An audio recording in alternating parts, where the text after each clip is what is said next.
तृतीयपंथी हा समाजातला एक दुर्लक्षित घटक.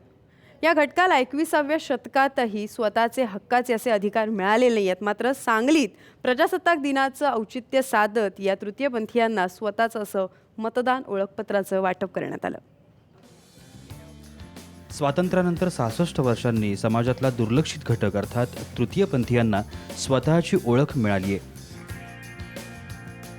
प्रजासत्ताक दिनाचं औचित्य साधून सांगलीत तृतीयपंथीयांना मतदान ओळखपत्र वाटण्यात आली आहेत. यावेळी त्यांच्या चेहऱ्यावरचा ओसंडून वाहणारा आनंद बरंच काही सांगून गेला. तृतीयपंथी म्हणून मतदान कार्ड आम्हाला दिलंय, त्याचा खरोखर आम्हाला आनंद आहे. तो आनंद आम्ही शब्दात व्यक्त करू शकत नाही. कारण जाणून बुजून आजपर्यंत कसं होतं की पुल्लिंगी किंवा स्त्रीलिंगी, आणि मागच्या वेळी जे आम्हाला कार्ड मिळालं मतदान कार्ड ते आदर म्हणून मिळालं. आदर याचा अर्थ इतर, जे दुर्लक्षित केल्याप्रमाणे, आणि समाजातलं महत्त्वाचं घटक आहे असं आज कुठं तर आम्हाला वाटले. त्याचा आनंद आहे. आणि ह्याच्यापुढे आम्ही मतदान करताना जे अनमोल मत आहे आमचं ते योग्य उमेदवारालाच देऊ. ज्याप्रमाणे आम्ही आज प्रतिज्ञा केली त्याप्रमाणे आम्ही कोणत्याही जाती भेद लिंग किंवा कोणत्या पैशाच्या अभावी कोणत्याही बदलापायी आमचं अमूल्य मत हे आम्ही देणार नाही. समाजातला एक घटक असूनही तृतीयपंथीयांकडे वर्षानुवर्ष दुर्लक्ष झालंय.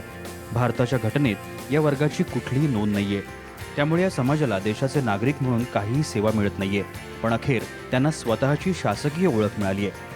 सांगलीच्या जिल्हाधिकारी कार्यालयात तृतीयपंथीयांना मतदान ओळखपत्र दिलं गेलंय. आम्हाला हे आज मतदान कार्ड जे दिलं त्याचा आम्हाला अभिमान आहे आणि त्याच्याबद्दल आम्हाला आदर आहे. जे मुस्कान ग्रुप आमचा जो आहे संग्राम संस्था, त्या संस्थेने जे आज हे केले हे आम्हाला भरपूर आहे. असंच ह्याच्या पुढेही काही सुविधा असतील आमच्याबद्दल तृतीयपंथींबद्दल ते आम्हाला मिळावा, हे भेदभाव आम्हाला करू नये. समाजात जगायचं तर मानाने हक्काने, आणि तेच स्थान अबाधित राखण्याचा तृतीयपंथीयांचा गेले अनेक वर्ष लढा सुरू होता. तोच लढा आता फळाला आलाय. स्वतंत्र भारताचे नागरिक ही ठाम ओळख त्यांना आता त्यांच्या आयुष्याच्या शेवटापर्यंत पुरणार आहे. विजय पाटील, साम टीव्ही, सांगली.